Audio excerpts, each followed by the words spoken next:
What was the biggest mistake you made during the sale process? And so I'll have you narrow down on terms of like the Jason deal, the change of control, like that period. If you had a mulligan, a do-over, what would you do differently during that period? Well, thankfully, that whole experience went really well. So I don't have a lot of regrets from there.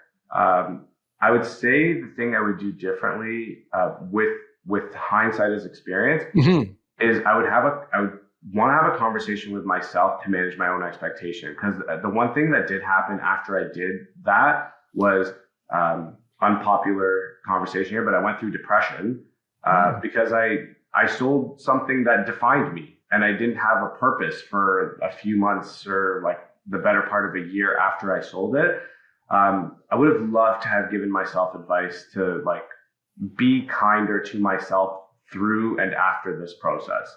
And that's something that it was a really good learning experience. But it was painful and like as most growth is. So I would have liked to have managed my own expectations as to what that is and to control your ego. Some people listening may be really surprised to hear you say that, in the sense that this is an unbelievable financial outcome given the circumstances. Help them square how you became depressed after selling for such an incredible amount of money.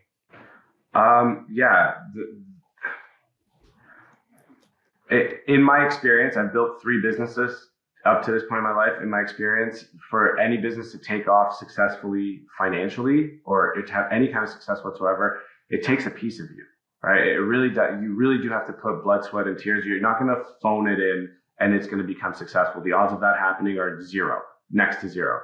And so something I was working at, 18, 20-hour days, 7 days a week, nonstop thinking about, lived, breathed, died, stressed it, like had back problems because of it, like all of that. And then one day it's there, it's yours. And the next day it's like, buddy, like sit in the back and enjoy the ride.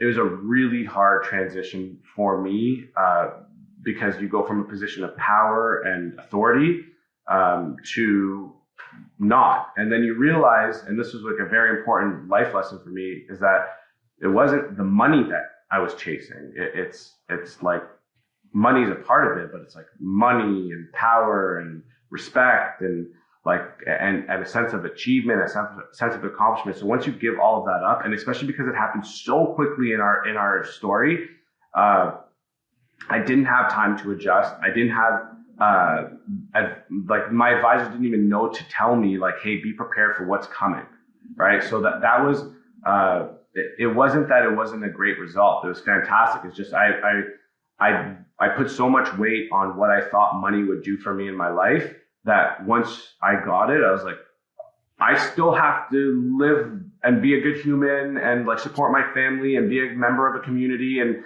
so, and none of that was achieved through this, but I just spent, the past 5 years of my life and like, I don't know, probably took years off of my life anyways, doing it to get to this point. It was just a mismanagement of my own expectations as to what happens after that sale. Like after the check is in your account, whatever the version of your selling is, you come to this point where you're like, okay, I'm not nearly as busy as I once was. I need to rebalance my life. And that hit me all really quickly with a lot of emotion that took me months to process. What was the best tool for you to kind of get back on track after a period of depression? Was there a book or a course or a therapist or something that you did? Yeah. Your book is actually really good for stuff like that. There's also The Subtle Art of Not Giving a Fuck was a really good like reset in my perspective. One that had nothing to do with business, but that was really good in terms of giving me perspective was Sapiens. I don't know if you've ever read that book. Sure. I've heard of it, but I have not read it. Yeah. It has nothing to do with business. It's just more like to give you like a chronology of like the world. Human existence. Yeah. So and then like reflection, like understanding that this is a point in your life and that you have a lot more time to redefine what's the next thing. It was more like I had a hard time letting go of what was to make room for what could be. So that was like, but reading helped, exercising helped. I started taking up exercising and my personal health much more seriously.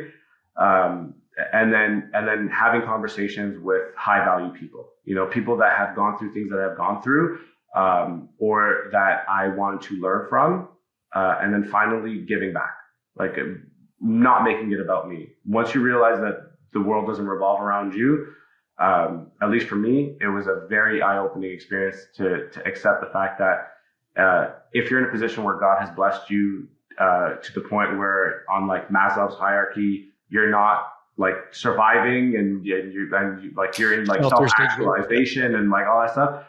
You got like, at least for me, I felt like you have to give back. Like the world works its best when we are one, like a group, and we're helping each other. So those are kind of the tools that help me overcome that.